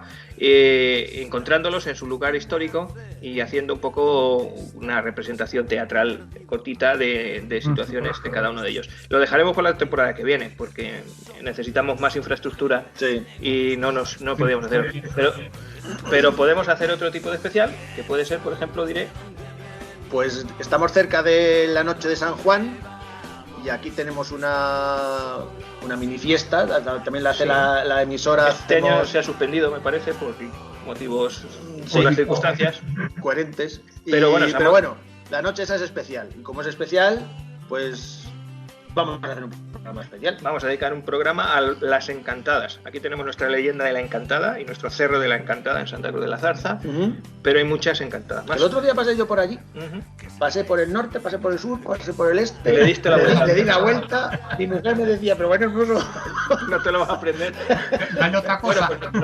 pues nosotros tenemos en Santa Cruz una leyenda que se novelizó o se hizo para hacerla en la radio por el grupo que también hizo la Casa de las Cadenas, la Casa de las Dos Puertas. Y tú, Juan, vas a hacer esa novelización de esta historia de sí, a mi nuestra Encantada. estilo. Yo, por mi parte, os voy a contar, por ejemplo, otras leyendas de encantadas que hay en toda la geografía española, que hay muchas. Y Joaquín, una sorpresa, ¿no? ¿Nos tienes preparada? Ya no lo contarás. Pues sí, más o menos. A ver, al final pues entiendo yo que me centraré sobre la vertiente histórica de la Noche de San Juan. Pues Tanto entonces- la vertiente pagana como la vertiente cristiana. A ver qué me sale. Nos despediremos de vosotros, aunque no nos vamos muy lejos, porque seguiremos haciendo programas recopilatorios y demás hasta la vuelta. Nos despediremos la próxima semana, hasta que nos veamos en la tercera temporada. Hasta entonces, Pero bueno, eso ya lo decimos la semana lo que viene. decimos la semana que viene. Ya la semana que viene. Ahora os emplazamos a la semana que viene a escuchar nuestro último programa. No me Y cuentes historias. con Joaquín Belinchón, Rafa García y Juan Carlos Pacheco. Amigos, Bien. hasta la semana que viene. Un saludo, cuidaros. Chao.